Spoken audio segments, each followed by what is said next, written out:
stand up till the general sits down.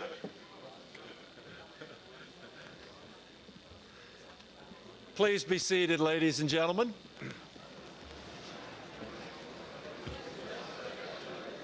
All right, John, here we go. Right behind you, Tom. Okay. Please be seated. All right. Good morning, ladies and gentlemen. There is a hint of shortness in the air. There are no blotter reports yet from the Washington, D.C. trip. We have just concluded a great weekend, and I must say, nice job on the Army Ball. It was a classy event. Celebrated 222 years of Army tradition. The yard sale was one of the social events of the year, and I am still trying to find out who put the for sale sign on quarters one. This is a ill-disciplined group. Okay, today is the first of two Commandant lectures this week that will highlight human relations in organizations, especially military and defense-related ones, and it's super critical that we continue our dialogue, build understanding, because it's a matter of readiness for us. Today's speakers are well-known professors of sociology at their two institutions, Northwestern University and the University of Texas. Both are longtime students of the defense establishment and respected advisors to our senior military leadership. Professor Charles Moskos is a graduate of Princeton, received his doctorate from the University of California at Los Angeles. He is a former draftee, aren't many of those around anymore, with service as a combat engineer in Germany. Dr. Moskos, a former Army War College advanced course instructor, is the author, as you well know, of numerous books and articles that have provided many insights to us in our own business and how we can improve. More recently, he has served as advisor in the assignment of women in the military and was instrumental in the development of DoD policies on homosexuals in the military. As many of you know, he is a frequent visitor to deployed units, and you can always bet that he will be a visitor to all hotspots around the world, talking to leaders and, more importantly, to soldiers to find out what's going on. Our second guest, Dr. John Sibley Butler, received his doctorate from Northwestern University, is a decorated Vietnam veteran with service in the AmeriCal Division, prolific author, and is founding editor of the National Journal of Sociology.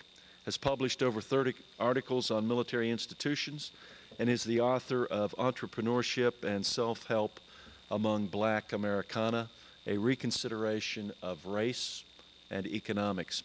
Together, Drs. Butler and Moskos have recently published All That We Can Be, Black Leadership and Racial Integration the Army Way. And I commend this book to you. I don't normally hype books, but this is worth reading. To quote General Colin Powell, the Army has given African Americans more equal opportunity than any other institution in American society, and Charlie Moskos and John Sibley Butler's magnificent book tells us how and why this has come to pass. Now, I have asked them this morning to talk to us about this book, its findings and observations, and about human relations in general in large, complex organizations. I've asked them to do some straight talking, not to give you the plain vanilla candy store message that will go down easy with you, but instead engage you in thoughtful dialogue about how to manage human relations. And you are not going to like everything that you hear, but I have assured them that the great class of 1997 is from a great school that teaches proper arts and habits, and that you know how to handle critically contending points of view. And we will test you and your ability in that regard this morning. It is a great opportunity to have both these gentlemen here today. Dr. Moskos will speak first. Please join me in a warm Army War College welcome for both Doctors Charles Moskos and John Sibley Butler. We are delighted to have you here. Thank you very much, General Chilcote. That's pretty good for an E4 retired. I also want to say it's an honor here to be for the great class of '97, which did, and the Jim Thorpe Award and the Sports Day Championships. Congratulations, folks. The system that John Butler and I are going to use, I'll speak for the first part, John, and then I think we take a short break, is that it? And then we come back for Q&A and discussions. We will be focusing most of our remarks in the prepared part on race relations, but we are quite open to talk about gender, sexual harassment, gays in the military, or what other social issues of the moment might be pressing. I've also recently finished a monograph, too, on media and the military and peacekeeping operations, which copies are going to be available at some location later on. Let me begin my remarks by reading just the first paragraph of our book. And what we wanted to say, and then go on to a quick summary.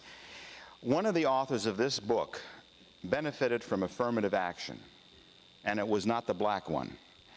Charles Moskos was admitted to Princeton University in 1952 from Albuquerque High School. His deficiencies in mathematics and less than stellar, albeit decent grades, were overlooked because Princeton wanted to recruit someone from New Mexico. John Sibley Butler is a 1969 graduate of Louisiana State University. He had planned to attend the family alma mater, Southern University, a historically black institution, but in the final moments of decision, his mother and father asked that he attend LSU to be among a small group of black freshmen to integrate that university at the undergraduate level. Some other background is in order. Moskos is the first in his family to finish secondary school. Butler is the fourth generation of his family to receive a college degree. So much for racial stereotypes. And that's how we begin our book on overcoming race in the military. Now, the military does stand out as the most racially integrated institution in American society. It's the only place where whites are routinely bossed around by blacks. The Army today is, and we will focus on the Army, is about 27 to 28% black at the enlisted ranks, 34% at the first sergeant and sergeant major level, 11% of all officers are black, as are 9% of all generals. Probably the only institution, too, in American society whose standing rose as the proportion of blacks increased. It's usually vice versa in American society. As you get more blacks into a neighborhood and organization, the standing declines. Here the Army went up. It's now one of the most respected, as are the armed forces generally, in the United States. And the question is, can you draw lessons from the Army experience to civilian experience? And people say, well, of course it's different in the Army. Whatever the Army did, it doesn't really work in civilian life. And we argue against that. Well, people say the Army's not a democracy. By the way, most institutions aren't democracy in America. Neither the corporate world or the university world. The Army was racked by turmoil and strife in the 70s. With basically the same command system and the same hierarchy as it has today. Yet something changed from the 70s through the 80s into the 90s for a relatively positive picture today. We argue, by the way, that, and we want to stress this, things are not utopian by any means, and the current sexual harassment stuff certainly has a race angle to it, which we might want to turn to later on. Another argument people have thrown at us is, well, the Army doesn't recruit low-quality youth because basically the bottom third of American society really can't get into the Army. Then we contrast that, well, how about universities, which are even more selective than the Army? And we have at prestigious universities, the University of Texas, Northwestern, the Ivy League. What's the typical situation there? Racial apartheid, racial segregation among the undergraduate student body. So it isn't just the quality of youth that matters. I think there's another interesting contrast that we like to make, because one of the other agencies which is very sensitive to racial relations and equal opportunity would be the Federal Civil Service. In the Federal Civil Service, blacks are fired at a rate compared to whites 2.5 times greater. I mean, it's an astounding statistic. This is in the Federal Civil Service, one of the most racially sensitive of all agencies in American society. I might add, in the military, or in the Army particularly, blacks are 20% less likely to be fired, that is, being involuntarily separated for a variety of reasons. There's an interesting statistic here, too. If you compare white women with black women, about half of all enlisted women, by the way, are black, and about 40% approximately are white, and 10% are other groups. White women in the military have an attrition rate of 50%, that is, not completing their first enlistment. Black women are around 30 to 35%, which is about the same for males, either black or white. By the way, that's a pretty high attrition level across the board, I might add. In the old days when we had the draft and Johnny Butler and I served, the attrition rate was 10%. I mean, you didn't get out. I guess it's volunteer in, volunteer out now. But anyway, we don't want to ignore the real and serious problems that persist and maintain in the military. A particularly alarming incident occurred in December 1995, which we're all aware of, when two white soldiers stationed at Fort Bragg murdered a black couple on the streets of Fayetteville, in a clearly racially motivated incident. So when we try to draw the lessons from the book, I'm going to give a kind of quick summary of what we consider some of the more salient lessons for the military, and especially what the military and the Army would have for civilian society. The first lesson, and we think it's a profound lesson, is blacks and whites will not view race relations the same. That's the way it is. If you ask any kind of a race relations questions, blacks will always be seen in a less favorable light than will whites. The O.J. Simpson trial, we've had two Simpson trials now, right? We have Delmore Simpson, but remember the other guy, O.J. Simpson. The O.J. Simpson trials certainly show the polarization on the American public by race, on the reactions to that. The first, I'm talking about the criminal trial and how people reacted to that. There's no foreseeable situation in any American institution where this is likely to change, this is where the two races are going to see things identically. What the Army does show, however, is that black and whites don't have to hold identical views of the racial situation in order to get together and succeed together. So that's lesson number one. Don't expect everybody to see the world the same way. Lesson two, focus on black opportunity channels rather than eradicating racism. The typical liberal line is always, oh, we got to attack racism, racism, racism. Better to have blacks in substantial leadership position in an organization like the Army, where blacks are in substantial leadership positions, with white racists present, than an organization where there are very few black leaders or where racial bigots are absent, like the typical university campus. There's no typical university campus. Finding open racists is very far and few between, but we don't have black leaders. We would prefer to have black leaders in an organization with white racists, i.e. the Army, than the typical university campus where you don't have any black leaders and everybody, presumably in quotes, is not a racist. So that as we opt for the realities of the Army model over the state of affairs at most universities. Unlike what happens on too many campuses, the Army does not patronize or infantilize blacks by implying they must be treated with kid gloves at all times. It's interesting, too, on the question of hate speech or racial slurs, which are really a no-no on a university campus and in many corporate worlds, too. You know, hate speech per se in the Army is not a standalone offense. There's some talk of changing that now in the UCMJ. It's only when it disrupts order and discipline. I mean, if I insult your mother, that falls under the same, and I punch you in the, and somebody punches me in the nose for that, that's the same category as using a racial epithet and somebody punches me in the nose for that. It's not the hate speech per se. I think there's something for civilian society to learn on that as well.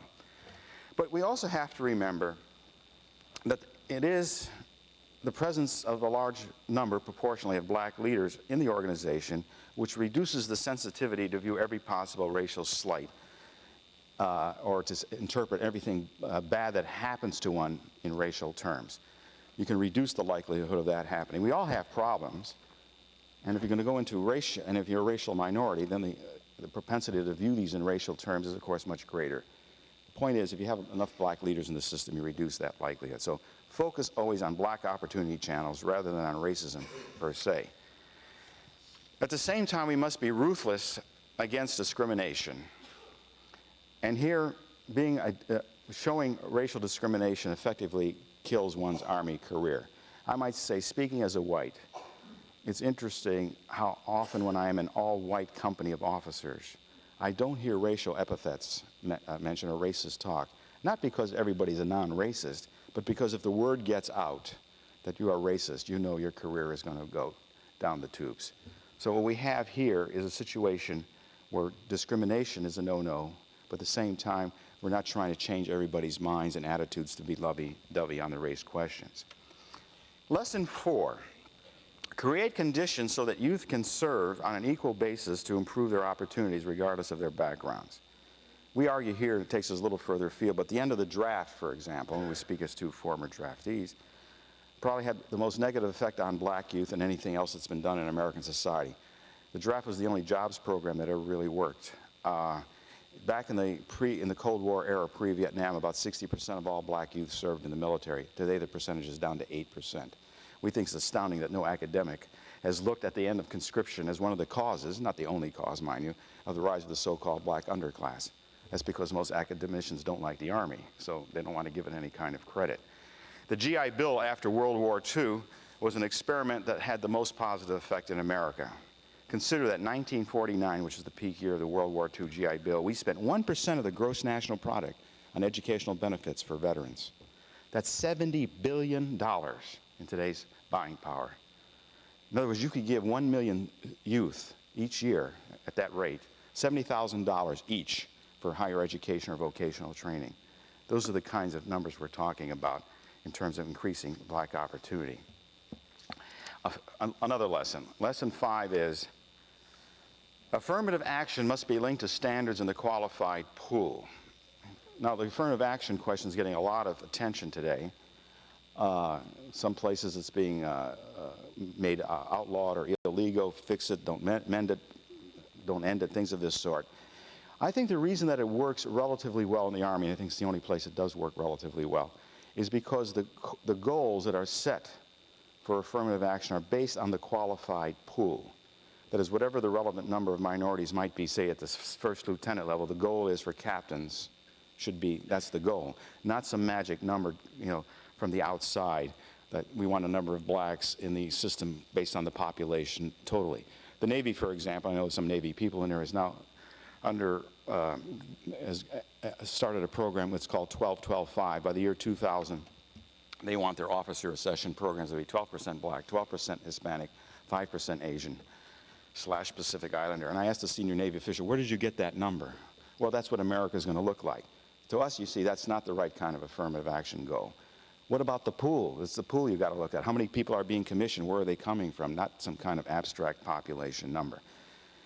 If I can give an example from the academic world, where we're always trying to recruit black faculty and other minority faculty, the number of PhDs in the last year for which this is available, 1995, of all PhDs awarded in America, 3.1% were given to blacks.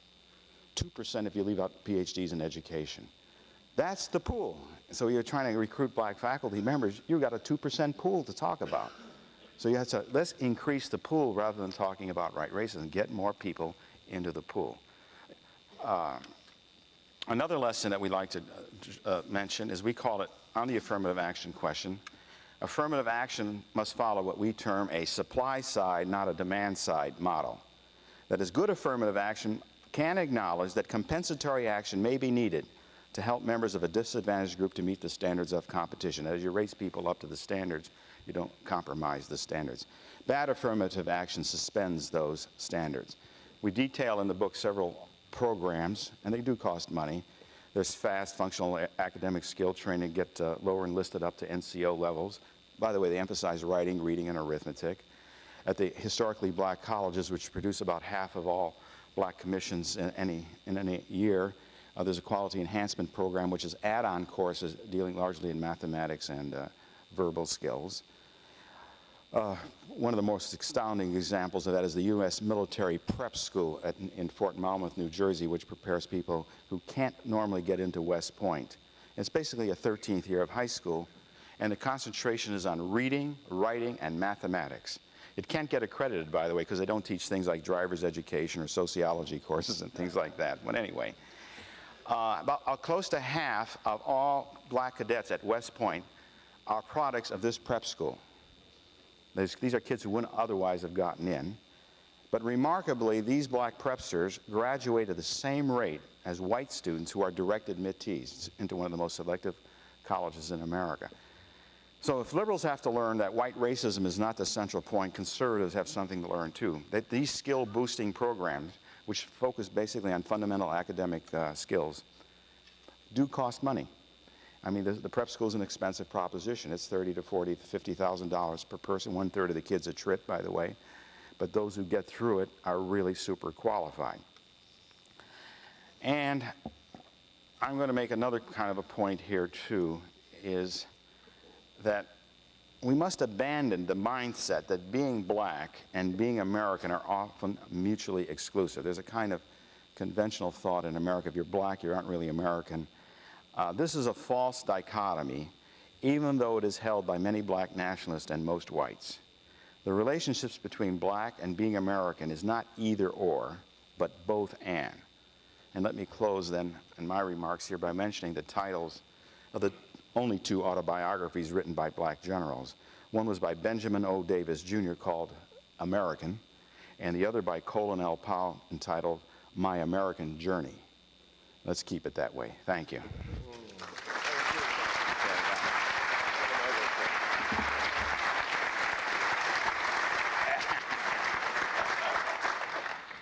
Good morning. Greetings from the great country of state of Texas. You know, we have problems when we travel internationally.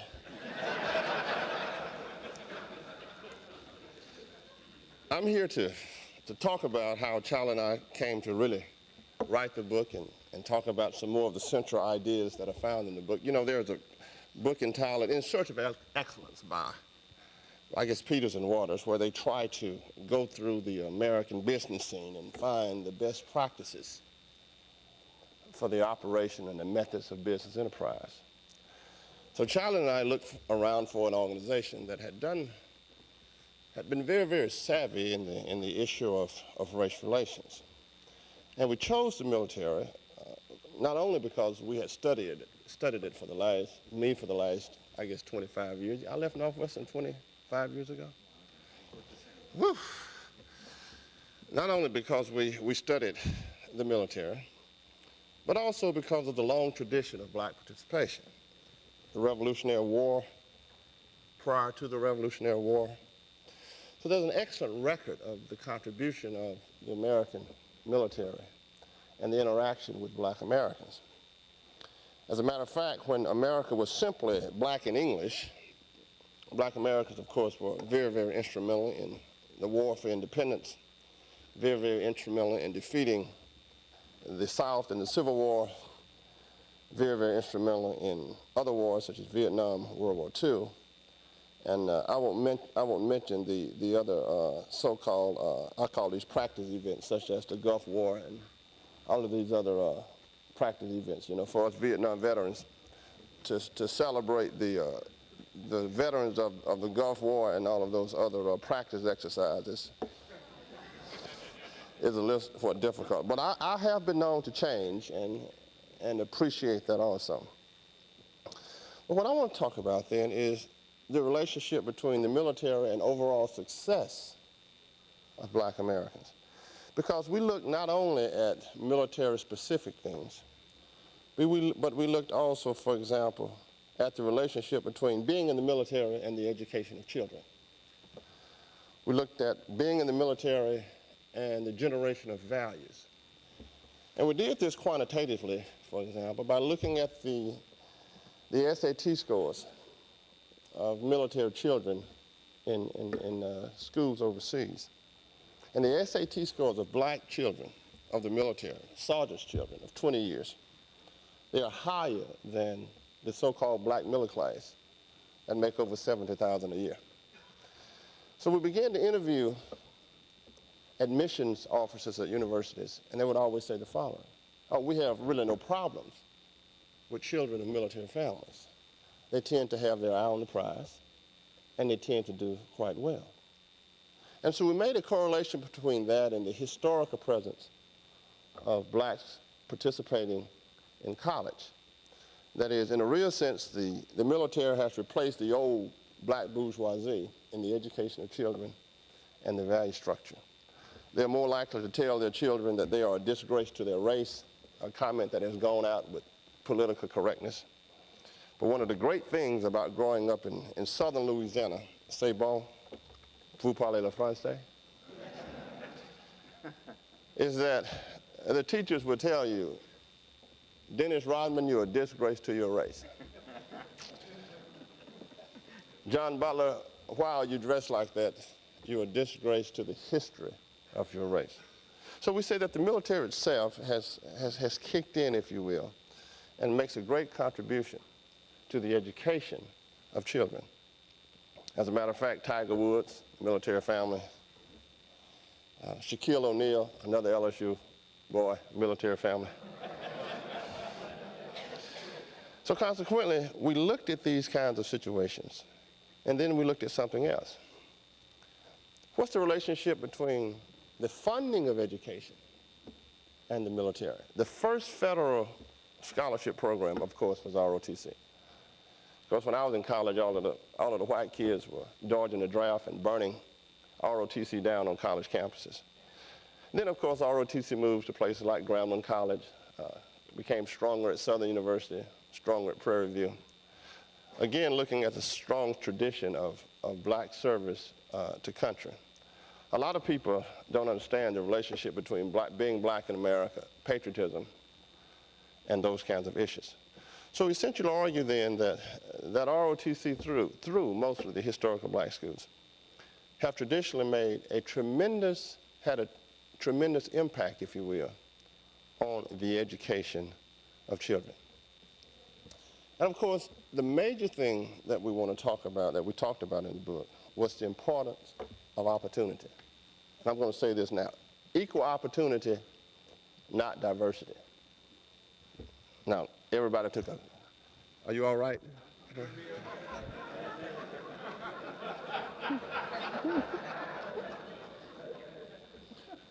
One of the great things about the history of serving in the military was the opportunity structure. And if you're Southern like I am, and by the way, I'm kind of disturbed because I see a lot of these pictures around here. These, and I don't see the battle flag of the Confederate South. I mean, if you're going to fight somebody, you gotta. I don't have appreciation for the flag, but the reality is that it was there, and you can't have a picture of the Confederate Army without the Confederate flag. So I walk around and look at these pictures.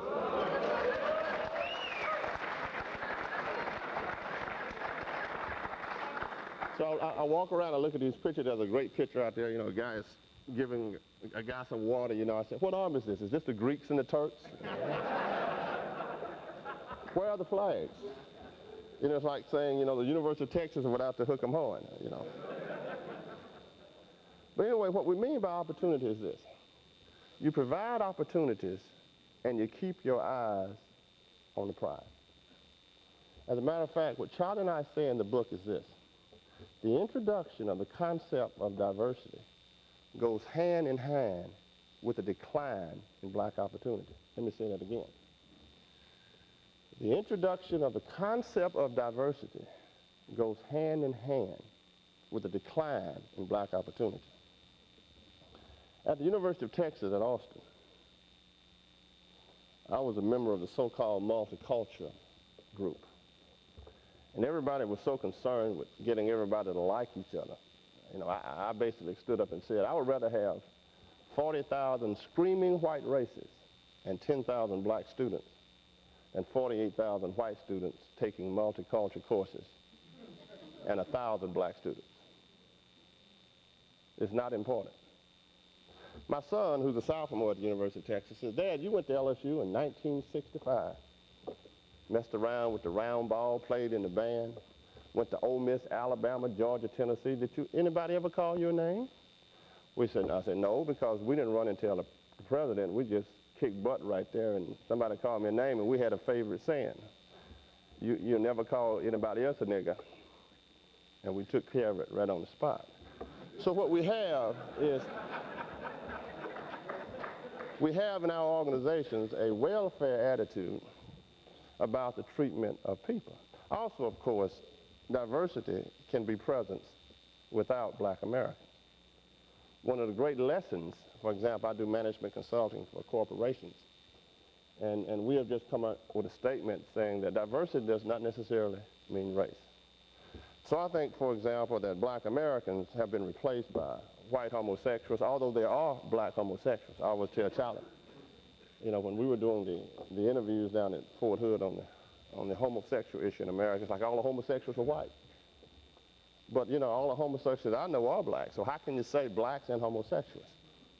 It just doesn't make sense. And I think it has been replaced by those other, in Texas, of course, where in 1951 the Mexican population was declared as white because of the public school system. We have created a situation where the Mexican population is seen as different people, although let me say that the intermarriage rate between Hispanics and whites is very, very high, whereas you don't have the same kind of situations with black Americans. There's a lot of data that argues that America is becoming, will be more diverse. I argue, as we argue in the book, that the children of Hispanics and whites will be white and see themselves as white, as they do. Hispanics and Asians will be white and see themselves as white as they do. So what we try to do then is sort of bring the issue back to the problem of opportunity, and whether it is blacks in the military or women in the military, the issue is always that of opportunity. So in a sense, the book is much more broader than, say, race in the military per se. It looks at the different outcomes associated with the education of children.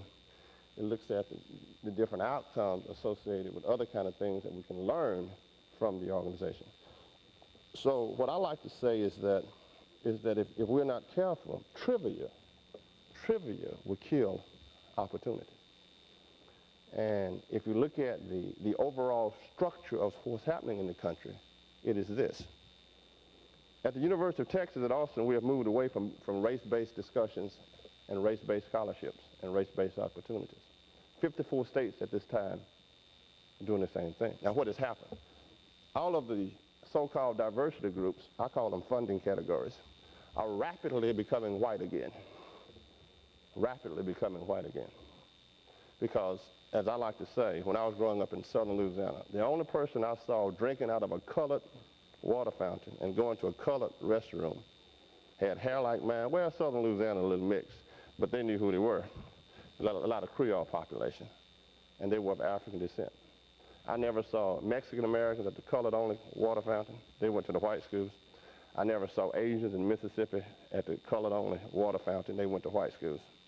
And I never saw, of course, white females at the colored water fountain. They went with the white population also, because they are also the white population. So what is happening in the country then is, while people is concentrating on the trivia aspect of things like multiculturalism and diversity, the opportunity structure is declining. So we discuss many, many things, but you've got to concentrate on opportunity. So whatever the group is, it is very important to concentrate on opportunity and then move toward what Charlie and I call the military structure. That is, if you have a corporate culture, and I'm in the military, if I'm a professor at the University of Texas, I understand what that means. And I move toward doing my job, and everything else, as we say in the book, is an outcome of that structure. One of the major points we make is that the opportunities provided in the military is a byproduct of defense of the country. The original goal is not to set out to have great race relations. The original goal is to do what? To defend the country. And as a result of that, you have great race relations. Now, does this mean that we pay absolutely no attention to the differences between people? It doesn't mean that. It means that our greater emphasis is a return to command. Our greater emphasis is a return to what the military is designed to do.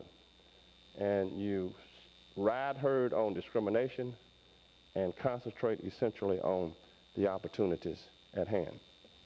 So consequently, as I close, we would like to say that the military as an organization, as Charlie has noted, provide many kinds of lessons for civilian society. And the greatest lesson is numbers. The greatest lesson is numbers. The greatest lesson is paychecks. Numbers and paychecks. I have absolutely no patience for organizations such as universities and other organizations who have lots and lots of multicultural education and diversity training and no black Americans. It just does not ring true to me. So therefore, the opportunity structure itself becomes very, very important. And I want to just kind of revolutionize the comment of opportunities is the issue and white racism is not the issue. The issue is opportunities. So when I go to LSU football games and sit by David Duke, whom I debated throughout college, he's the LSU Tiger also. I know that I'm better looking than he is. I make more money than he is.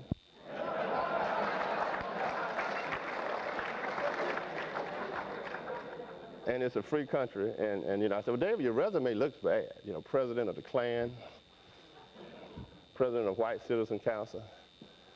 Well, I said, well, David, can I have the contract to make the sheets for the Klan? How much can I make on that? Now, I say that to say this, that we really, really want to comment on the point that we cannot be concerned from a pragmatic point of view with the issue of simply white racism, because black opportunity has always advanced in the presence of white racism. So you concentrate on the opportunity structure and you work together in organizations and you allow people to gravitate toward each other based on their interests and based on the overall task at hand. Thank you very much.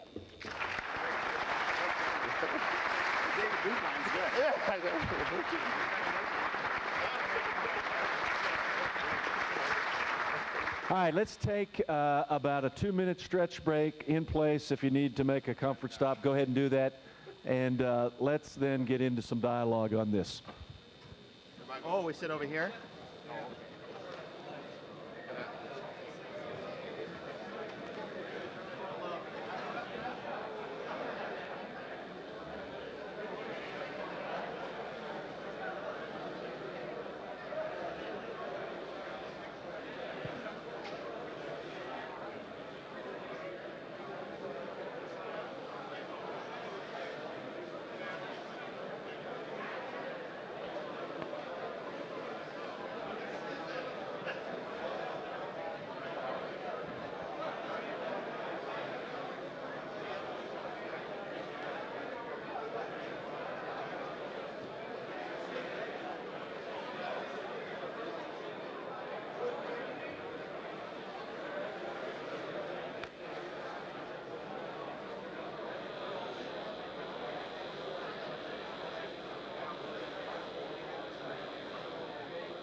Did you lose that off of here? It was on the floor. I don't know if it came from Yeah, it's probably yours. I snagged myself.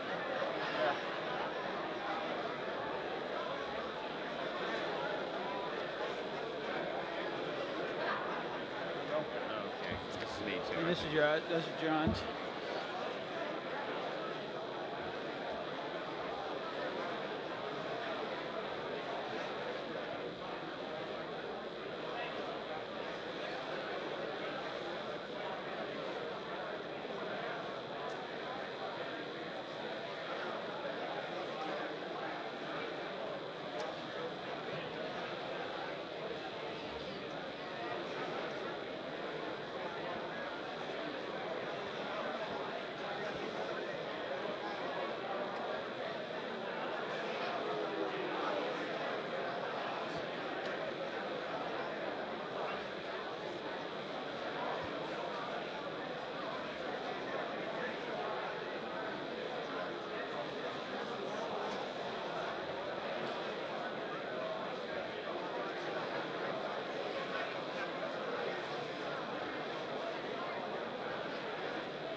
Okay, let's go ahead and have a seat.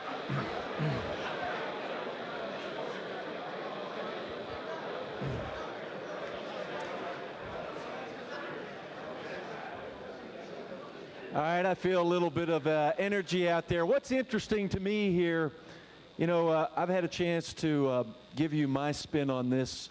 And earlier in the year, I was arguing that diversity is becoming more and more important, a factor in our society, in our Army. And I was arguing that as a future senior leader, you have to learn how to manage, not only manage, but leverage diversity. And I think what I heard this morning is the contrary point of view, that what you really need to focus on is providing opportunity and not worry as much as perhaps I was emphasizing, trying to make the case for diversity. And so there's a little bit of a contrarian point of view, and that's good. But Dr. Butler's remarks there saying, hey, let's focus, keep our eye on the ball, focus on readiness, focus on providing opportunity, and perhaps don't worry so much about managing and leveraging diversity. I have already challenged that notion with him this morning, and I'll tell you, there's a lot of substance in this issue, and in their brief remarks, there's a lot of substance, and I hope that you know, you'll engage here a little bit, and let's find out where the common ground is. Who wants to take on the first question? John? Sir, John Mills, Seminar 8. You mentioned the educational programs that the Army has, and you didn't specifically mention this now, but it's mentioned in your book that those programs are, the entry into those programs is not based on race, it's based on academic deficiency. And I'd appreciate if you'd comment a little bit more on that. It's a very important point that you raised. They're not based on race. They tend to be disproportionately black. But that's the good side, is they're not based on race. So there are enough blacks in the system, which is true for the Army generally, to have a comfort level, but they are not race stigmatized, because in all those programs, I know at the prep school, the white proportion is something like 2/3 or 3/4, somewhere in that range. In FAST, the functional used to be BSEP, but FAST is about 30-35% black, a little higher, 40 maybe. And of course, historically, black colleges are black, so just by definition. There was also a very interesting program which has now since been wiped out because of budgetary considerations in Gulfport, Mississippi, which we mentioned in the book, which is to get young people who couldn't get into the Army. The other three, the internal Army programs, are, of course, for those who are already in. This was at Gulfport, Mississippi, and they had a tremendous success story. This was about 70-80% black.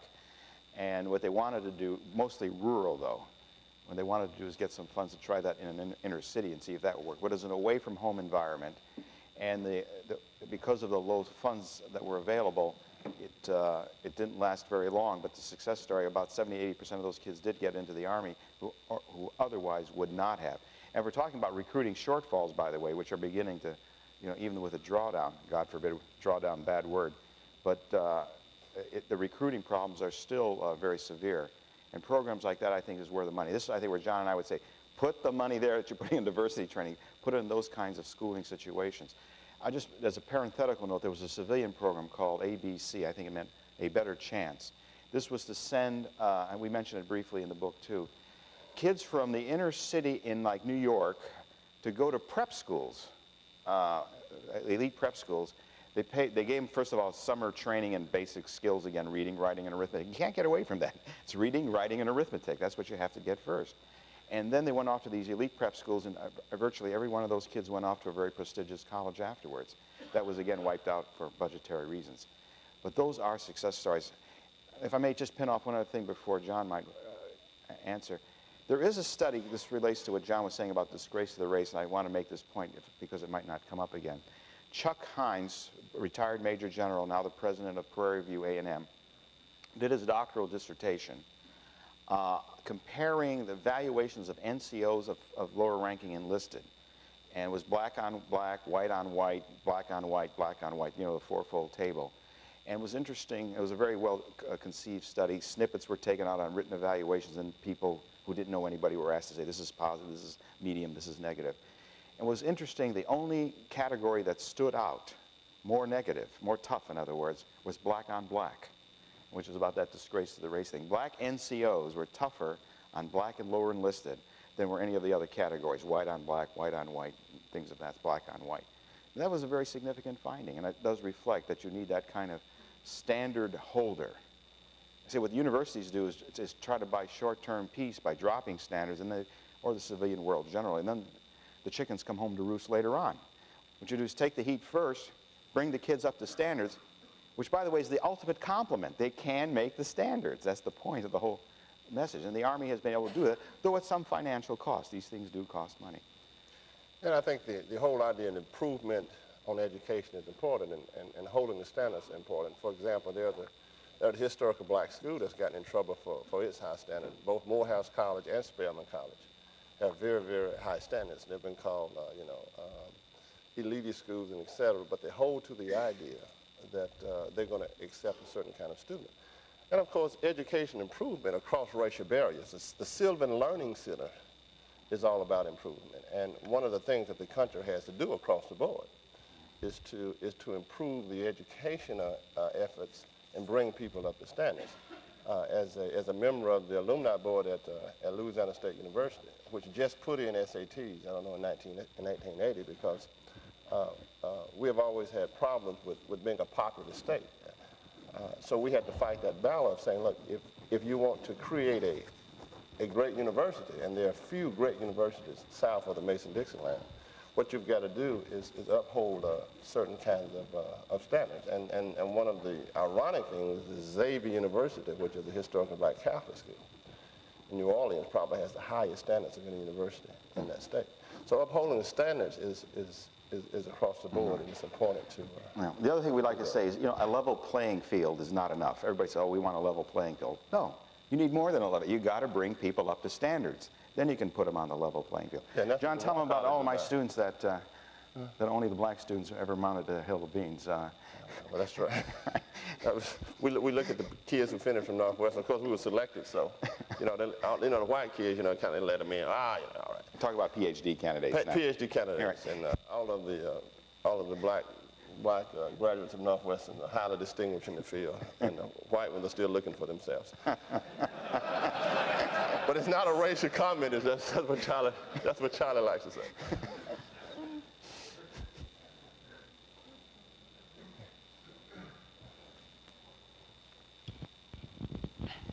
Jerry Robinson, Seminar 14. I was interested in one analysis that numerous individuals who reviewed your book suggested. And one was that black political leaders, and especially black clergy, lacked empathy for black military service persons.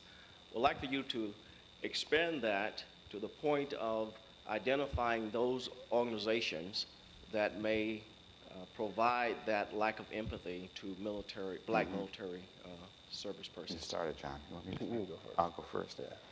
Yeah. John, actually, well, tell them about the data too on the who's who, in the business world, which you found outside. The point was alluded. There is a cleavage between the black civil rights establishment leaders and the military generally. Martin Luther King Jr. himself was, of course, a strong opponent of the Vietnam War and a pacifist. William, Bayard Rustin was also a pacifist during the World War II era. But what we have here is a dichotomy between it. It came to me, by the way, very sharply when Vernon Jordan, the former head of the Urban League, a leading black civil rights organization, wrote an op-ed in the Washington Post, which we mentioned in the Wall Street Journal, in which he mentioned 5 new areas in which black leadership was prominent. He mentioned the corporate world, the university world, the voluntary sector, the government world, and something else. He left out the military. I thought, this is almost an affront. The most significant organization with black leaders happens to be the military, and here's a man going through every list and purposely leaving out the military. That kind of act does reflect. Now, it does change a little bit in the post-Cold War environment. The invasions of Haiti, or the intervention, whatever the proper word is, Operation Restore Democracy, restoring something that never existed in the first place, but anyway. That was supported by the Black Caucus. The Somali intervention at first was. Bosnia, I don't think a particular line was taken. There was support for a second Rwanda intervention, which was supposed to happen earlier this year, which evaporated around Rwanda, Zaire. So as issues pointed out into sort of historically black areas, then leadership, so there may be some kind of a shift there. But I think one of the arguments, besides kind of a moral thing, that this is a white man's war. Oh, by the way, we do have the data in our book. I think this is a very important point to be raised. The only time it's ever been presented in printed form, and it took some pulling of teeth to get it, we have black casualty rates in military operations from Vietnam all the way through to, well, nothing really happened in Bosnia and just very few in Haiti, but through all the modern interventions, including, we don't have in the book yet, I got the Dairan bombings as well, Khobar bombings.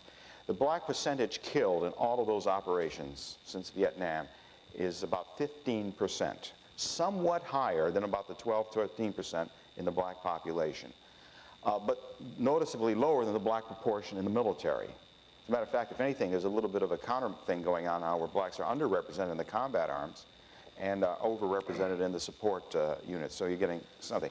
But that canard, that blacks are more likely to suffer casualties. In Vietnam, by the way, it was 12%. It was about 15-16% the first 2 years, 65 to 67. Then later it dropped down to this 12%, which is almost on par for the black population. But you can say that until you're blue in the face, and people still say that blacks are disproportionately killed in America's, wars and interventions in modern times. It's just not true. So, so you're referring to the black activists, not black clergy, because it is my understanding that a vast majority of the black denominations, they have great empathy for their parishioners who come into the service. That's a good point, John. So to allude to the fact that the black clergy, whether they are pastoring or if they are political activists plus pastor or minister, then I may be able to follow your argument. But if you're suggesting that your basic black pastor is anti-military, will deal with the pain and frustrations and the daily struggles of the people, or lacks empathy for those who are in the military, then I have some concerns about that. Okay. Yeah, let me see if I can explain it. I think that to look at it, you've got to look at the overall movement and how people view things in America. For example, prior to 1960, most of the literature on black America was on what we call racial uplift. It was on the fact that the blacks had founded over 105 black private institutions, something which, by the way, no immigrant racial group has done. The Asians haven't done it. No other ethnic or racial group has done that. I mean, one of the major things that I like to look at in the Southwest is that there's not one historic Hispanic school in the Southwest, not one. So there's an issue now to build something in the Valley. My comment is, well, you got blacks have more house than Xavier, and they did it privately. And if you're interested in building schools, you should do that. But anyway, what happens is that the whole issue of success is hard to handle by the national media in black America. What we call the black underclass make up significantly less than a third of the black population. Blacks have closed the gap in education. And I do books on entrepreneurship also and wealth building in black America. And when Gaston died, who is a billionaire in Montgomery, Alabama, the write-up on it was this small. This small. You can walk into any audience and ask black Americans, who's the most wealthy black in America? And nobody could tell you. Now, I think the gap is because what has happened in the last 20 to 30 years is that the black leadership, including the black clergy, has held up poor blacks as needing so much help, and when the money comes, the black middle class takes all the money. I call it bait and switch. This happened in other parts of the society too. All right, so for example, the University of Texas at Austin, I would say every one of our black kids come from middle class, upper middle class blacks, right? But whenever there's a black problem about, well, well, I'm from, well, where are you from? Well, I'm from suburban Dallas, and the closest I get to inner city Houston, which can be a problem area, is riding through with my grandmother saying, that's where we used to live with the doors locked and the windows up. So there's a huge bait and switch going on. So I think what that tells you is this. You got to get back to recognizing and glorifying black success. And this was brought home to me when some people complained about the Cosby Show.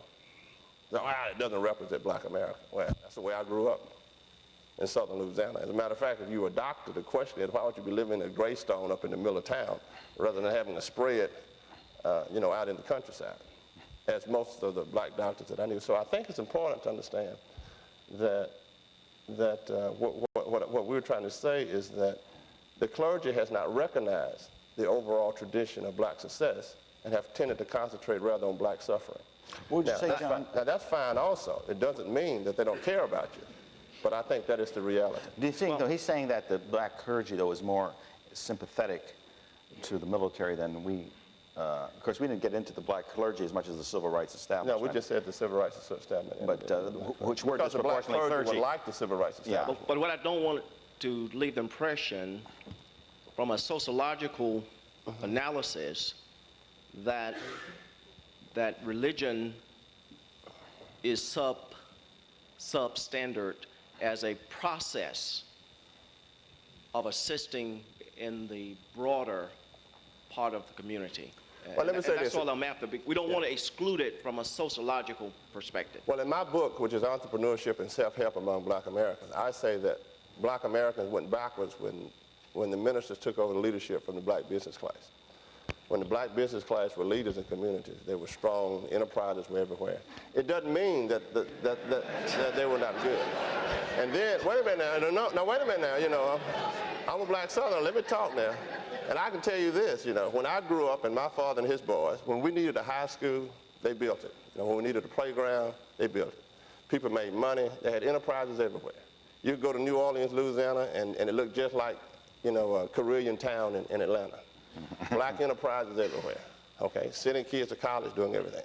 When the minister stepped in and started talking about suffering and everybody can love you, everything went backwards. Now, I have a huge analysis of that in my entrepreneurship and self-help book, and I can send that. And I can also send the analysis which shows that in communities where entrepreneurship is at the center of community, the community is very, very strong. The difference between Atlanta, Georgia, and Detroit is a history of business enterprise. And the religion itself is the same.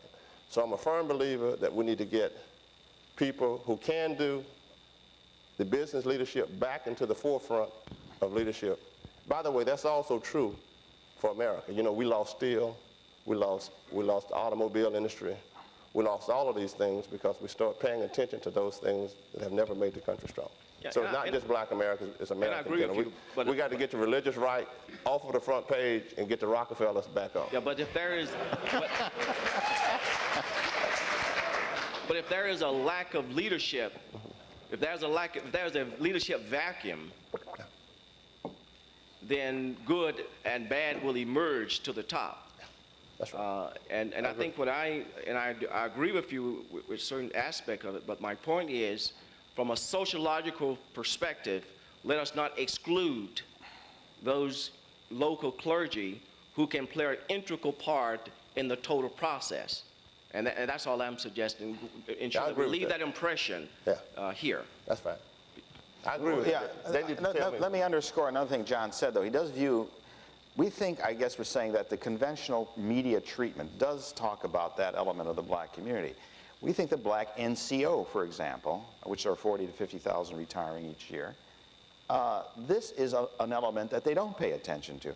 Isn't it interesting, too, when two major school systems got in trouble recently, Seattle and Washington, who do they pick to direct? One Republican and one Democrat. Who do they pick to direct it? Two retired generals. So here is another resource which people don't really... Colin Powell is a historical event because here we have, on almost any scale, America's most respected individual, who is, of course, a general and a black. But I think that Julius Becton and Stanford and Washington and Seattle, respectively, are also very significant developments, which don't seem to get the kind of attention that, why isn't Julius Becton or Stanford, of course they did use Stanford for the Democratic Convention, but I think it was 2 o'clock in the morning or something like that. But these are also very prominent leaders of American society who don't get that kind of attention that a typical clergy civil rights leader might get. But you're right to keep them. We're not excluding. No. We want to be inclusive of getting these other military, either veterans or people on active duty. The fact that John mentioned in passing, I want to underscore that in these Defense Department dependent schools overseas, that these black sergeant kids, which are 90% of the kids in those schools are sergeants' offsprings, I mean, there's some officers in there too, do better on their SATs than do the wealthiest, as defined by income measures and education measures than black civilian parents. It's a phenomenal story. I mean, I tell my minister, I'm a church going, I play gospel piano, I can make this whole room rock. And I sing too. And my minister can tell me when to pray, and I want him to bury me. But when it comes to making money and rebuilding the community, I'll say, he can tell me when to get mad. Yeah. But I want the sergeants and the business people out front. And I want you to come to the Greek Orthodox Church and do the same for that. Okay.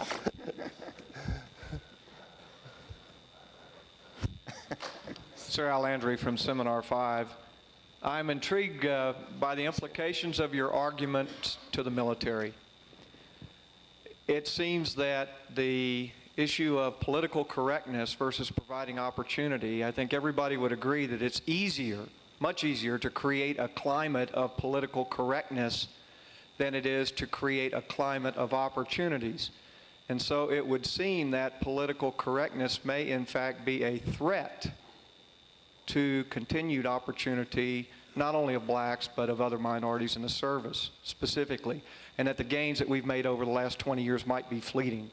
Could you comment on that, please? Let me say, John, I'll try to take it first. That's a good point. It could actually undercut the progress that's happening, and why we want to always focus on black opportunity. And that's why, I mean, it sounds almost heresy to say white racism is not the issue. But we put it, if blacks have to wait till the absence of white racism, occurs, they'll have to wait till hell freezes over. So all right, that's it. I mean, there's been black achievement with a lot of racism around, but where the black achievement is hindered or handicapped is when there's no opportunity channels. And that's really where, I think it makes people feel good to talk, diversity, multiculturalism, etc. But it doesn't address the core issues. How do you improve and enhance black opportunity channels? That's really the one sentence, and what you just said, that's the one sentence summary of our book. And I think that's why it's got an interesting reaction from the press. Bill Raspberry wrote the most perceptive, Bill Raspberry, a black columnist for the Post, wrote a very perceptive piece. Clarence Page. And we had Gary Wills, who's a white liberal, wrote a nice piece. Georgianne Geyer, Bill, sort of conservative. Harry Summers, somewhat on the conservative side. Wall Street, well, in the grand scheme of things, when you're in the university world, not maybe in a military environment. Wall Street Journal, they liked the first part, but they didn't like the second part when we said we need national service in the draft and stuff like that, but that's okay. Yeah, well, we're not reviewed, interestingly enough, in the New York Times, which is sort of the first newspaper of the country, and that we had, the Post and the Wall Street Journal thing. I thought it was interesting the New York Times didn't pick it up. Because there's a point in our book, which John, is his contribution, where he said this book is against the paradigm of black failure. You see, the whole kind of race literature in this country, will you expand upon that, John? Yeah. Let me just say, first of all, that if you look at the country, wherever racism was the strongest historically, where blacks are better off today. In Mississippi, 48% of all college graduates are black. In Georgia, 37 to 38% of all college graduates are black. In Louisiana, 40% of all college graduates are black. Ole Miss is 10% black students. University of Georgia is 10% to 14% black students. Mississippi Southern might be, I don't know what percent black. University of Michigan is 0.003. University of California at LA, your alma mater, is 0.001. But they're white liberals, though. But they're white liberals.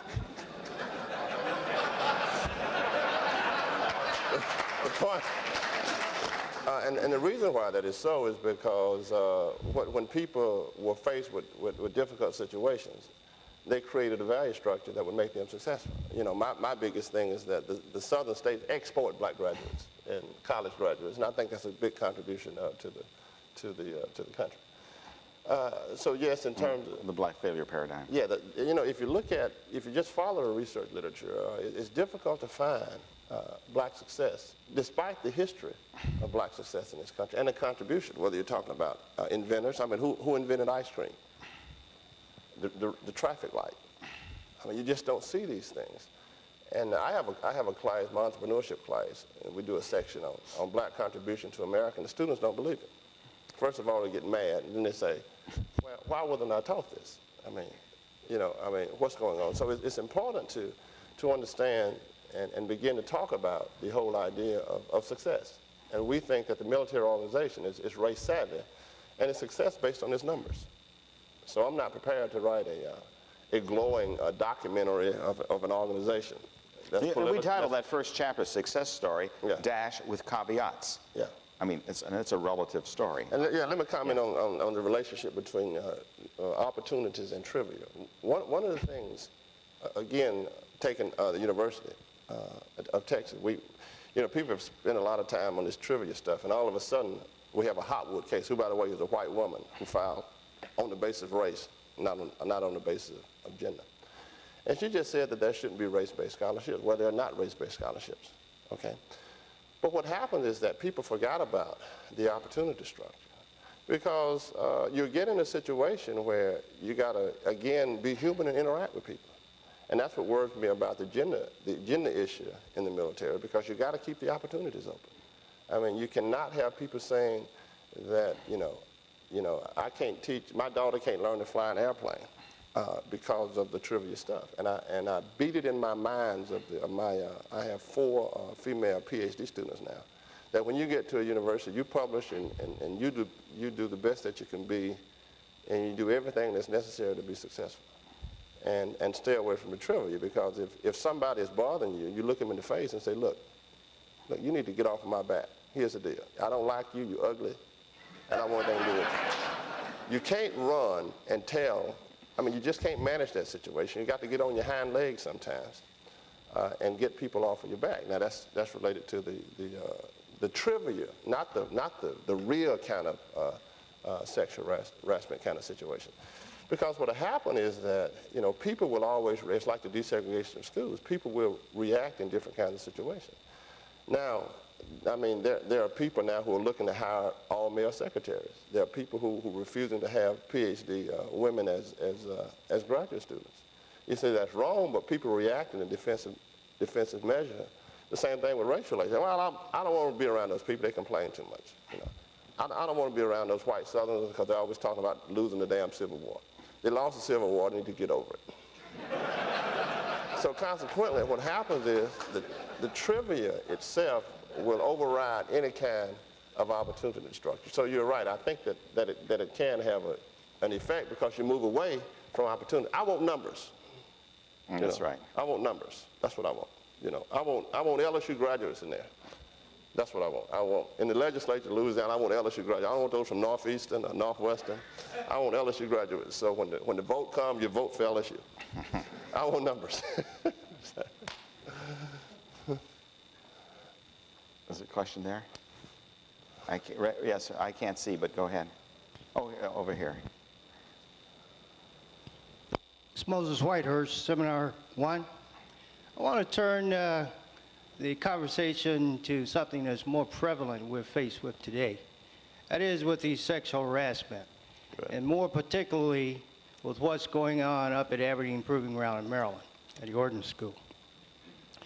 I'd like to hear your take on how we go about informing and educating the public on the sexual harassment cases that are ongoing at Aberdeen, and in particularly the black public, okay, because I've encountered what the public feels is racism. Okay, I can give it my point of view, but I'm inside the institution, and they feel that my view is tainted, okay? So what I'd like to hear, kind of your spin on what you all see is happening there. And also the preponderance of drill instructors in the Army are African Americans. But they don't want to hear that because they say, okay, you're in the Army, so you're speaking the Army's line. Okay, so I just like to hear what you all have to say. Well, we'll both. I'll start because that is. I'm glad you raised that because we wanted it to be raised because it's the the issue of the time. Let me make a couple prefatory remarks first. One is there is another elephant. The Army position, of course, is there can be no consensual sex between a superior subordinate in a chain of command or training environment. We do owe the NAACP a favor for raising that issue because it does fly in the face of reality. Now, whether it ought to happen is another question. But there can be consensual sex between superiors and subordinates. And to say otherwise, you're going to build a policy on a false premise. Half of my department wouldn't be married to their present spouses if they weren't marrying graduate students. So I'm not in that category, I might add. But I don't think those were arranged. Not yet. I don't think those.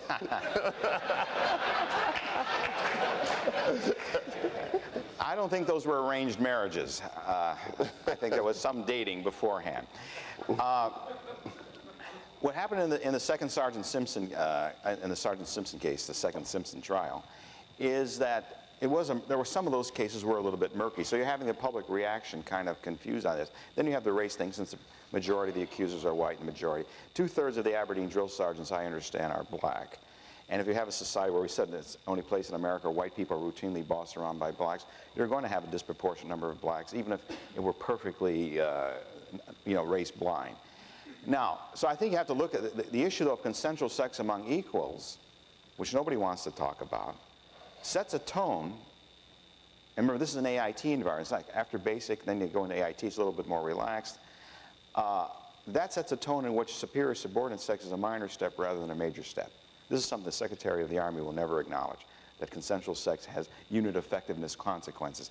We don't care about that, they say. We only care about this subordinate superior stuff. You have to address it at a much broader level than that. Now, you also have the issue, too, about do false accusations undermine the credibility? I think the biggest fear in the NCO Corps now is that false accusations, which undermine the credibility of true accusations, as well as the authority. Oh, it's a power relationship. This is very common. Yeah, okay, it is a power relationship. So, what follows from this? Do away with the power of the NCO? By the way, men in these units are also in power relationships, too. Sex is the issue here, not power. It's sex. That's what we have to get to. Now, why has there been a disproportionate number of black men? This is going to get me a lot of trouble, but I don't care. I'm going to give you 5 hypotheses. Black men are hitting on white women. White women are flirting with black men. Cross-race harassment gets reported more than same-race harassment. Black women are better able to fend it off than white women. So remember earlier we said there are more black women than white women in the military. The correct answer for this exam, folks, is E, all of the above. And that's what's happening to bring about this state of affairs, and it's a very complex state of affairs. I think, and John will make his remarks in a moment, but to me, it's sort of the interesting issue is the dog that didn't bark. The great bugaboo in American society has been race and sex. I mean, that's the whole thing. 19th century literature, everybody's worried about race and sex, black men and white women especially. Though in an early area it was white men on black women in the plantation society. But the fact that there hasn't been that much uproar over it is, to me, maybe the more significant story right here. That you've had this sort of race-sex conundrum going on, and yet it hasn't been such a, the story's been more about power and sex and this kind of, it's been hitting that kind of an angle. But that's, I think you have to confront the realities of sex and in the armed forces, and then you can talk about policies. And again, I don't want to talk on too much longer here, but I've advocated issues like, maybe as a temporary expedient, it's a concept in progress, having an all-female component within the IG Corps. So sexual harassment, the fact of the matter is sexual harassment is not being reported in a timely fashion. Let us try this. Well, that undermines the chain of command. A, we do have an IG anyhow. The IG does fall under the chain of command ultimately. And B, we have hotlines now which really do undermine the chain of command. You might think of issues about rethinking the fraternization rule. Maybe there are circumstances where it can or cannot apply. Maybe think the consensual sex among equals rule. I mean, we already have precedents. No sex on ships. I mean, that's the rule. Adultery is forbidden, even if it's consensual among equals. So we might have to start thinking of, standards can be set knowing full well in real life they're not always going to be adhered to. But you can think of standards of that sort. Maybe we should abolish the term zero tolerance for sexual harassment. That's such a mantra now. Listen, at petty harassment levels, and John alluded to the petty harassment as opposed to the heinous harassment, there's no consensus on it. If I compliment a woman on her looks, some take it as a compliment and others will take it as sexual harassment. So there has to be some tolerance about what that kind of activity and behavior mean. These are the things I'm afraid the sexual harassment panel, which is going to make its report next month, they're not going to confront any of those questions. They'll come up with some boilerplate thing. And, well, as long as I'm on my hobby horse here, I'll make one last point. There is a mantra, too, among what I call pseudo-feminists who say the only way to end sexual harassment is to put women in the combat arms. Because they're always going to be second-class citizens. This is the Secretariat's position, basically. There'll always be second-class citizens until they're in the infantry and things of this sort. Enlisted women go ballistic when they hear this kind of stuff. The real target here has to be enlisted women. These are the women who are most vulnerable, and there's no wish for that kind of personnel change to occur. There's no wish to have unisex physical standards among enlisted women. They're much more realistic about their capabilities and concerns. And that's how you have women perform in the most productive fashion. But go ahead, John. Well, how many talk shows have I done in the last 2 weeks on this issue? I think that this is the best one here, though. That's the best one. All right. I think we'll say that the Army is race savvy in opportunities and race savvy in terms of punishment. And one of the significant things about the Aberdeen situation is that although the NAACP was great in, of course, in bringing the relationship between the history of black women and white females. That is, at one time it was really managed by law. It was illegal for black men to have sex with white females. Well, that's happening now and again. I don't think that that's a big issue. So I think that when you begin to look at that, you tell the black population that the military has always had standards, and that my father would always say, when we would go to bed, never dip your pen in company ink. Write that down, fella. Never dip your pen in company ink. And this was 40 years before the sexual harassment laws. I think that what's important, though, is that whether it's Aberdeen or whether it's the woman at the B-52 pilot or whether it's tailgate, this is the first time, Charlie, first time in the history of the country, with the exception of a movie star, Elizabeth Taylor, whatever have you, where a female is held up to the public as being a chaser. I mean, most males are, this guy's a chaser, and you say, I'm chasing women, I'm not chasing men, and that's good. One of those things. And so I think the significant thing about all this, what you tell the population is that, the way the military defines it is that I don't care if they went to a hotel room 3 times in a row, well, it's rape. And it's the same thing with the officer with the B-52 bomb. It sounds bad, it looks bad, and the issue is if you have to tell an enlisted person to go to his or her death, can you do that? Can you have the relationships between people? That's what it was based on. The whole idea was based on the fact that if I'm an officer, I can't have intimate relations because I might have to send you or your offspring to death. And the greater the social distance, the better it is for me to tell you to do that and therefore to carry out the command. So I think that it looks bad because of the black-white situation, but I don't think that's a big issue. I think the big issue is the history of the military, and military music is to music as military justice is to justice, as we like to say. So you tell the population that the military provides opportunities, but when you mess up, look out. Now, what's the issue of messing up? I mean, and it's going to get worse. The Pentagon correspondent said, "Well, you just live with scandal." It's like being in your Baptist church. You just live with scandal. Not his church. you know, you just live with it. Men, women. I was telling, you know, I have a guy in my church choir singing my church choir. You know, he quits his wife of so many years and marries another woman to bring it to the choir. We got the wife there, the wife-in-law there, and so I think you know, you get this question, and what do? You say you provide opportunities, and I think there might be a race component, but the country's got to get over it. Well, you know, the black woman and white man. I say, oh, it's so what?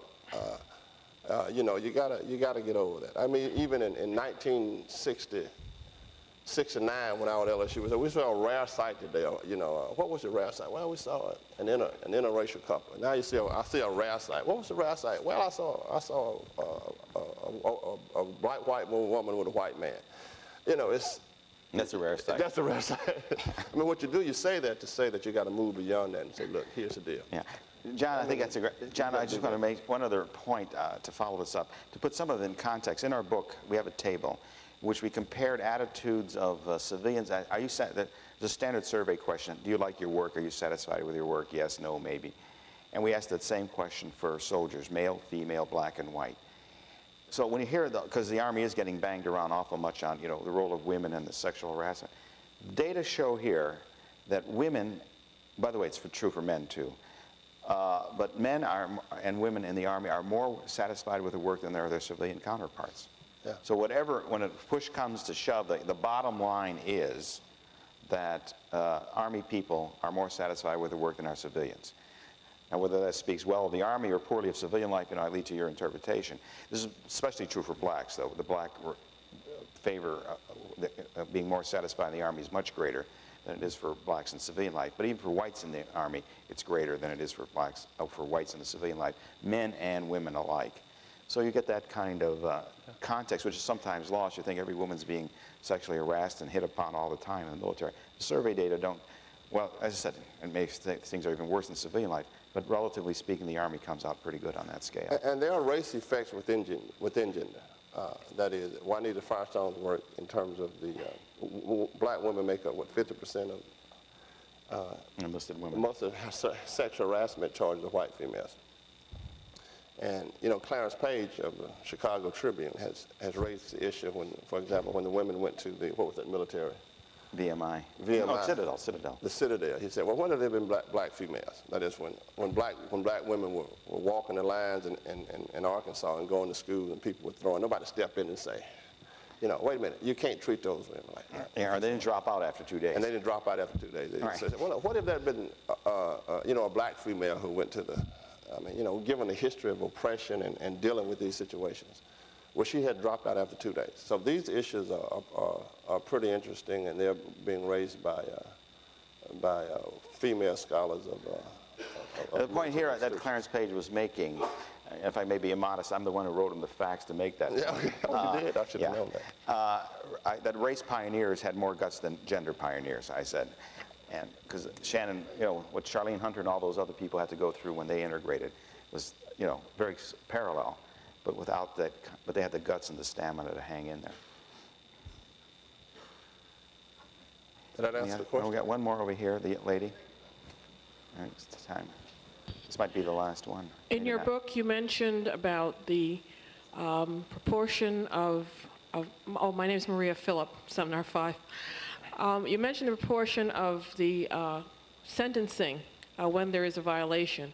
You mentioned it's 1.5 more for black enlisted than for white. Is it because whites don't last as long, or because they have an easier way to go? And will you be writing a book about the application of military justice? We got that data again. That was data was hard to get, race data by in the military system for imprisonment. The ratio of black to white, you know, places like Leavenworth on a proportional numerical system is 1.5 to 1. In other words, blacks are 50% more likely to be sent to the Husgau than are white soldiers. That's the facts. And we put it in there. What causes that? You can say blacks are 1.5 times more likely to commit crimes than whites is one thesis. They are victims of racism is another thesis. But what we wanted again was put that into context, saying in context, the ratio in civilian life for that same kind of a number is 7 or 8 to 1. A black is 7 to 8 times more likely to end up in jail on a proportional basis than is a white person. In the Army, it's 1.5 to 1. So you can say, you know, it's that glass half full, half empty. If you're comparing it with civilian life, that's a big difference, favorable. If you're comparing it within the Army, black to white, then the glass is half empty rather than half full. That's the facts of the matter. It's 1.5 to 1. We think, though, you know, compared to 7 to 8 to 1 in civilian life, that's quite a different story. Yes, sir. You have to. Sir, Doug Cooper, Seminar 5. You're going to call it, sure. Oh. You've heard the statement, there's no atheists in foxholes. But I've also heard the statement that there's no racists in foxholes, that bullets have no knowledge, bullets are dumb, they kill everybody. I'm wondering, in your study, how much of the shared comradeship, teamwork, danger that sets us not necessarily above the civilian community, but outside the civilian community because of that shared experience, how important is that to the success rate that we had? And if it's important, how do you translate that to the civilian society? Well, actually in the book, we also do some corporate companies that have significant numbers, although it was difficult to partition out the minority. You know, what's a minority? The data always say minority. We were interested in black Americans, yeah, right? So, but I think that the matter in 1971, when we were doing the study on race relations in the military, which, by the way, allowed me to come to this conclusion about diversity training. This is 1971. We found that what we call race relations training had no effect. What did have an effect was people working together on racial contact. And the Marines, by the way, never bought into it. Marines said, well, I'll tell you what we're going to do. We got the problem here. We're going to make them low crawl under this barbed wire for about 2 miles. And when they come out, they're going to be the best of friends. Yeah. That's an important point to stress, that a common objective. So that's the common objective. And what it does, the objective goes before anything else. And let me get back on my diversity. See, the strength of America, the greatest strength in America has been that, especially when the Europeans got here, they kind of forgot who they were and could care less. But people have kind of tried to restructure what they call culture. But most white Americans don't know who they are, who their parents were, unless they were Greek, and they kind of just got here, and could care less. That's the strength of America. All right? What tears countries apart, whether it's Canada with the language problem, whether it's southern Louisiana, where we parle le français, and we look at them folks from North Louisiana, they could be living in Dallas for all we care, is this whole idea of diversity. If you look at military coups, the best predictor of military coups is diversity. So what we did was we tried to recreate a situation, and it's causing the same kind of problem that they have in the Middle East, that they have in Canada, that they have in Africa, where the emphasis, and the former Soviet Union, you know, the military was the only integrating force in the Soviet Union. It was the only place where people of different ethnic groups in the Soviet Union got along. In the Middle East, the only place where the Arabs and the Israelis get along is in the military. In the Soviet Union, when the military dissolved, everybody went back to their ethnic groups and they started bickering. You know, I'll give you a comment real fast. When America was bombing Hussein, the English said, it's wrong. And the president said, yeah, but they are providing weapons of terrorism. And the English said the following: the Irish in Chicago are helping to bankroll the Irish in Northern Ireland, and we're not going to go bomb Chicago. Now, the point is all of that, I think, is that coming back to putting the emphasis on what you're talking about, on the final objection. The goal is very, very important. Yeah. Can I, Dick, I know the time has expired. Oh, let's go to one. No. This is a short timers class. You guys are all short timers now, I understand, so we don't want to stay too long. No, I think another variable that operates under at least sustained combat conditions is that a sociological finding is that elite youth, this is my only concern with the all-volunteer force in the long term, if it turned into a long-term casualty type war. I think the country is willing to accept casualties if the youth of the elites are also serving. What happened, I think, toward the end of the Vietnam War, as the elite youth peeled away from the draft, then the guys out there, that's where the race conflict begins to say, what are we doing here? I mean, because those college kids are back down, they're burning draft cards, and we're out here getting shot. And that is what undermines morale. I don't know, in the Gulf War, say it had gone on for 6 months and you had 4,000 dead or something, make up a number, and you had to send in a second wave. I think there would have been demonstrations and riots in the streets in a 4, 5, 6 month Gulf War, which would have, I think, already it was picking up even before the thing started, which was much worse in 65 or 64 in the Vietnam era. So people are ready. And I think the objection, and that's what we really, why we argue here, we think all Americans should go. It doesn't have to necessarily be a military experience, because that's not everybody's cup of tea, but it should be some form of condition of service. It may be like the hospital work, conservation work, tutors and this thing they had 2 weeks ago, volunteerism in Philadelphia. Issues of this sort have to be thought, but if the youth of the country at the top are not putting their time on the line, if not, and better their lives, I don't think the country will follow their leaders in the long run. That's what really, I think, begins to unwind. World War II, we did it with tremendous casualties because elite youth were serving in it. And they served through the Cold War, basically, too. But that's, I think, a point we wanted to do, that the black experience then has more broader message, for the entire American experience. We thank you, right, John, for their attention and their questions. And yeah, Charlie, John, let me just say that this session is exactly what I hoped we could do in Bliss Hall. It's hard to have an intellectual dialogue here in Bliss Hall. It's too big. But Jerry got us off to a good start. You asked a question, and you would not let them off the hook until they gave you an answer. The only way I know how to deal with this whole area is to talk about it and dialogue. And what I've encouraged the student body to do here is to be able to dialogue in the sense that you're willing to listen to somebody else's point of view and really listen and try to understand that point of view. And I think you have done a great job at that today, and I commend you for it. It's part of being a great class, and that's why you are a great class.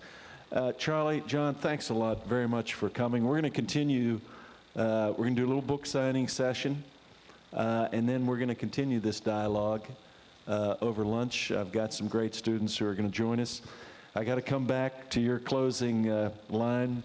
The rise of diversity introduces the decline of black opportunity. My hope is that we could do both, because I'm not sure that you have to create some awareness of this diversity business before you can create opportunity. And these folks are going to be going back out, commanding brigades, divisions, corps someday. They're going to be running their services. And if they don't have an appreciation for all of this, my worry is that black opportunity will wither away. So I'm still somewhere in the middle, and we'll continue to dialogue on it. Thanks a lot. Have a great day. all right.